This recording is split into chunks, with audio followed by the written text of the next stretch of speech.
Почитувани сограѓани, почитувани млади. Собранието на Република Северна Македонија го донесе Законот за младинско учество и младински политики. За прв пат во нашата држава се носи закон со кој се дефинира категоријата млади во државата, формата на младинско учество и представување, регистар на форми на младинско организирање, политики и сервис за млади. Со овој закон се користат механизми кои ја гарантираат вклученоста на младите во процесите на одлучување.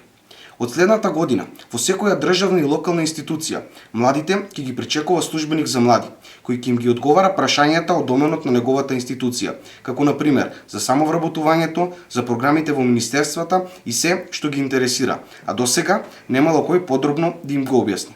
Овие работни места се предвидени со новиот закон за млади. Во секоја општина ќе има и канцеларија за млади и младински центри, кои е предвидено да бидат мултифункционални и да служат за дебати и работилници. За прв пат, официјално младинските организации, партиските подмладоци и чадор организациите ќе ја советуваат владата какви политики да носи и на што да се фокусира. Зашто се формира национално советодавно тело на млади, во кое ќе учествуваат 9 младински представници и 8 представници од владините ресори.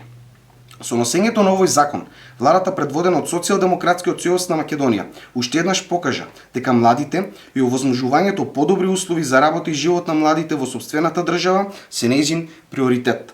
Владата на СДСМ работи и ќе продолжи да работи исклучиво во интерес на младите во нашата држава, затоа што само така сме на правиот пат. Ви благодарам.